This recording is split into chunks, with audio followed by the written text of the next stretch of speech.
बाद में हम लोग देखते हैं हमारे मेन कैरेक्टर को, जो कि अपनी टीम के पास आता है। उसकी टीम में सभी के सभी हीरोज होते हैं, बस वो अकेला ही एक पीस टीमर होता है। तभी उसके ग्रुप का लीडर रेन को ग्रुप से फायर कर देता है, यानी टीम से निकाल देता है। ये सुन के रेन को बिल्कुल भी समझ में नहीं आ रहा होता कि आखिर उसके साथ ये हुआ क्या। उसके बाद रेन हमें बताता है कि पीस टीमर वो लोग होते हैं जो एनिमल के साथ कम्युनिकेशन कर सकते हैं और उनके साथ कांटेक्ट बना सकते हैं, और उन एनिमल्स को टीम करने के बाद पीस टीमर उनकी एबिलिटी और पावर्स का यूज कर सकते हैं। पीस टीमर मॉन्स्टर से कॉम्बैट फाइटिंग में इतने ज्यादा अच्छे नहीं होते, इसलिए उसे एक पार्टी ज्वाइन करनी पड़ी जो थी हीरोज की पार्टी, और वो उनके ऊपर काफी ज्यादा ट्रस्ट भी करता था। लेकिन उसका ट्रस्ट अब टूट चुका था क्योंकि उसके टीममेट्स उसको उसकी टीम से निकाल रहे थे। रेन उनसे पूछता है कि आखिर मुझे रीजन तो बताओ कि तुम लोग मुझे टीम से क्यों निकाल रहे हो। तभी एक हीरो जिसका नाम लियन होता है वो कहती है, क्या तुम ये बात नहीं पहचान सकते कि हम तुम्हें क्यों निकाल रहे हैं, क्योंकि तुम हमारे लिए बिल्कुल यूजलेस हो। तभी आरियस भी कहता है कि सही कह रहे हैं, तुमने आज तक किसी भी एनिमल को डैमेज नहीं दिया है, बल्कि हमें आना पड़ता है तुम्हें बचाने के लिए। तुम अपने एनिमल्स का यूज सामान कैरी करने के लिए और स्काउटिंग के लिए करते हो, तो तुम्हें नहीं लगता कि एक वर्टलेस चीज है।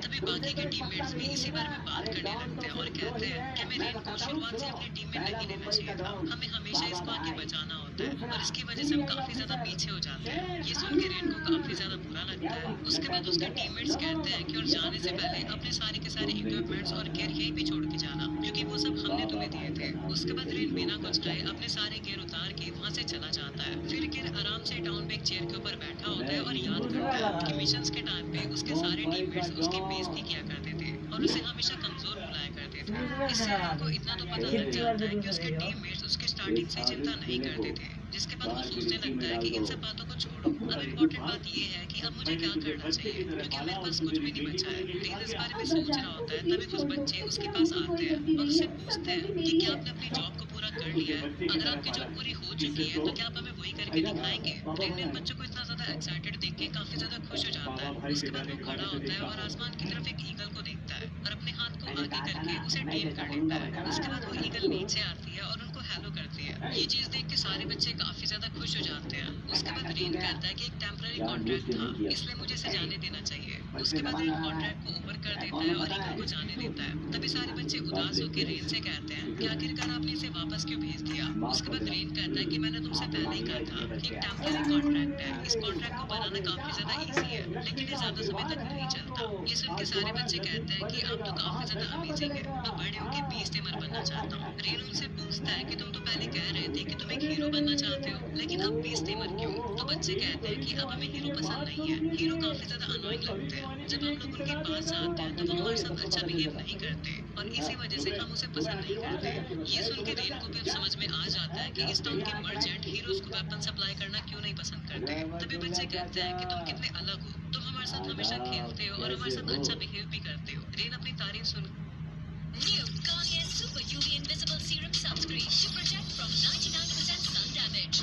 उनके मन में सोचता है कि अब तो और भी ज्यादा मुश्किल हो चुका है इन लोगों को बताना कि मैं अब उस टीम में से फायर्ड हो चुका हूँ। तभी एक बच्चा बोलता है कि वो बड़ा होकर एक एडवेंचरर बनेगा और पूरे वर्ल्ड के अंदर ट्रैवल करेगा और काफी सारे पैसे भी कमाएगा। उस बच्चे की बात को सुन के रेन भी सोचता है कि एडवेंचरर बनना सही रहेगा, क्योंकि एक एडवेंचरर अपनी मर्जी से कुछ भी कर सकता है और उसे अपने स्किल के हिसाब से ही जॉब भी लेनी होती है। अच्छा मैं टीम से फायर्ड हो चुका हूँ, इसलिए मुझे डीमन किंग को मारने की चिंता भी नहीं करनी पड़ेगी और अब मैं एक एडवेंचरर बन जाऊंगा। उसके बाद रेन एडवेंचर गिल्ड में पहुंचता है, जहाँ पे रिसेप्शनिस्ट उसके एडवेंचर ट्रायल को शुरू करने की बात करती है, लेकिन रेन उसको रोक देता है और कहता है कि शुरू करने से पहले क्या तुम मुझे एडवेंचरर के बारे में थोड़ा सा बता सकती हो, क्योंकि मैं यहाँ पे थोड़ा नया हूँ। तो रिसेप्शनिस्ट कहती है कि काफी सारे लोग स्टार्टिंग की इन्फॉर्मेशन पे इतना ज्यादा ध्यान नहीं देते, लेकिन अच्छा हुआ तुमने पूछ लिया, इसलिए मैं तुम्हें सब कुछ समझा देती हूँ। उसके बाद वो रेन को सारी इन्फॉर्मेशन बता देती है कि आखिरकार उसे मॉन्स्टर को मारने के बाद उसकी रैंक कैसे बढ़ेगी। सारी इन्फॉर्मेशन सुनने के बाद रेन पूरी तरीके से तैयार हो जाता है। तभी रिसेप्शनिस्ट कहती है चलो अब तुम्हें बताया जाए कि तुम्हें अपने एडवेंचर ट्रायल में क्या करना है। उसके बाद वो रेन से उसकी क्लास पूछती है तो रेन उससे कहता है कि मैं एक पीस टीमर हूँ। ये सुन के रिसेप्शनिस्ट थोड़ा सा घबरा जाती है और रेन से कहती है क्या तुम अकेले ही ठीक रहोगे, क्योंकि एडवेंचरर बनना काफी ज्यादा खतरनाक है। लेकिन रेन ने ठान लिया था कि वो एडवेंचर ही बनेगा और वो रिसेप्शनिस्ट से कहता है कि मैं पूरी तरीके से तैयार हूँ। उसके बाद रेन अपने एडवेंचर ट्रायल में आ जाता है, जहाँ पे उसका मिशन होता है कि उसे 10 गॉब्लिन को मारना है और 20 मेडिसिन हर्ब्स को कलेक्ट करना है। रिसेप्शनिस्ट उसको बताता कहती है कि एडवेंचर ट्रायल इसलिए हो रहा है ताकि देखा जा सके कि वो गिल्ड के लिए काबिल है या नहीं। उसके बाद हमें रेन को दिखाया जाता है जो कि सारे गॉब्लिन्स को मार देता है और उसे हराने के बाद उसे उनके अंदर से काफी सारे क्रिस्टल मिलते हैं जिन्हें वो कलेक्ट कर लेता है और अब उसके पास 10 क्रिस्टल हो चुके थे। उसके बाद हमें दिखाया जाता है कि रेन ने एक स्क्विरल का यूज किया था गॉब्लिन्स को ढूंढने के लिए। उसके बाद वो उससे अपना कॉन्ट्रैक्ट खत्म कर देता है और स्क्विरल को वहां से जाने देता है। उसके बाद वो सोचता है कि लगता है बीस्ट टीमर के लिए रैंक एफ के मॉन्स्टर हराने इतने भी ज्यादा मुश्किल नहीं है। उसके बाद वो सोचता है कि मैंने 10 क्रिस्टल तो कलेक्ट कर लिए और अब मुझे सिर्फ उन हर्ब्स को कलेक्ट करना है और मैं वापस गिल्ड के अंदर जा सकता हूँ। तभी अचानक से उसे किसी के चिल्लाने की आवाज आती है तो वो अंदर जंगल के अंदर जाने लगता है। उसके बाद वो देखता है कि एक मॉन्स्टर जो कि रैंक डी का है और उसके लिए वो काफी ज्यादा खतरनाक है,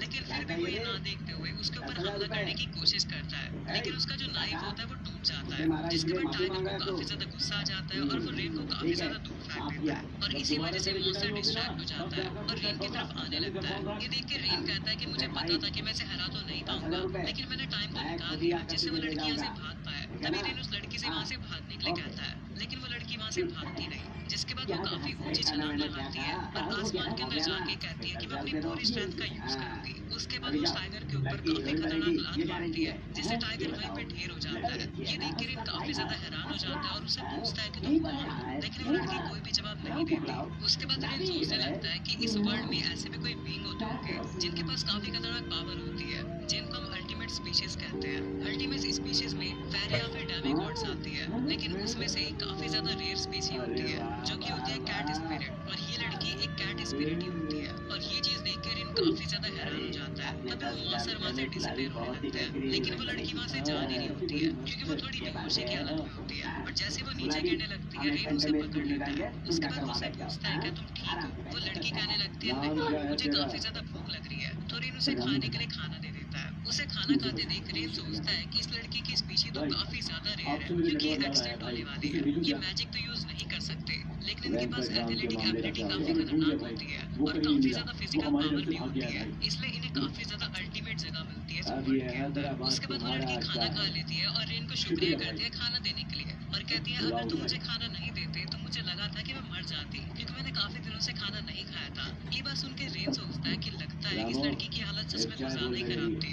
उसके बाद वो लड़की रेन को अपना इंट्रोडक्शन कहती है और कहती है मेरा नाम कनाडे है और जैसा तुम देख सकते हो मैं कैट ट्राइब से हूँ। उसके बाद रेन भी अपना इंट्रोडक्शन देता है और कहता है मैं तुमसे तब मिला जब अपना एडवेंचर ट्रायल दे रहा था। ये सुन के कनाडे खुश हो जाती है और कहती है अच्छा हुआ तुम मुझे बचाने के लिए आ गए। जिसके बाद रेन कनाडे से पूछता है क्या आखिरकार तुम इस जगह पे कर क्या रही थी क्योंकि तुम्हारी स्पीशी तो काफी ज्यादा रेयर है और ऐसे कॉमन सी फॉरेस्ट में तुम क्या कर रही थी।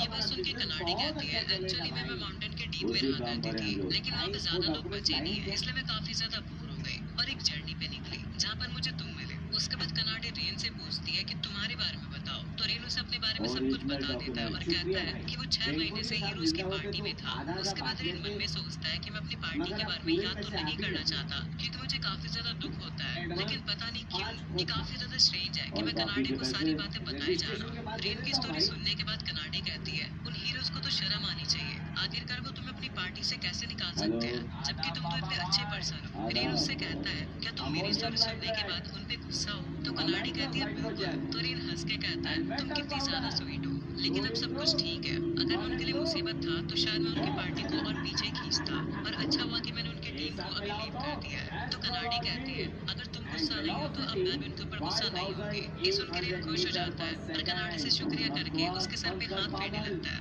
तभी रेन को रियलाइज होता है कहीं वो बुरा ना मान जाए, मैं उसको टच कर रहा हूँ, लेकिन वहीं पे कनाडे को काफी ज्यादा अच्छा लग रहा होता है। तो रेन रिलीफ होके कहता है कि शायद उसको इतना भी ज्यादा बुरा नहीं लगा। उसके बाद कनाडे रेन से कहती है कि एक बात मैं तुम्हें क्लियर कर दूं कि तुम वीक नहीं हो, तुम यूजलेस नहीं हो, तुम काफी ज्यादा स्ट्रांग हो। तो रेन कहता है कि मैं सिर्फ एक पीस टीमर हूँ। तो कनाडे कहती है कि तुम्हारा टैलेंट काफी ज्यादा अच्छा है और मैं पक्का कह सकती हूँ कि तुम मुझे टेम कर सकते हो, क्योंकि जिस मोमेंट मैंने तुम्हें देखा था तो मुझे फीलिंग आ गई थी कि तुम एक ऐसे पर्सन हो जो मुझे आज बारिश को चाय भी बुलाते हैं, मचलती बूंदों को थमना सिखाते हैं, बारिश को सुकून का स्वाद चखाते हैं।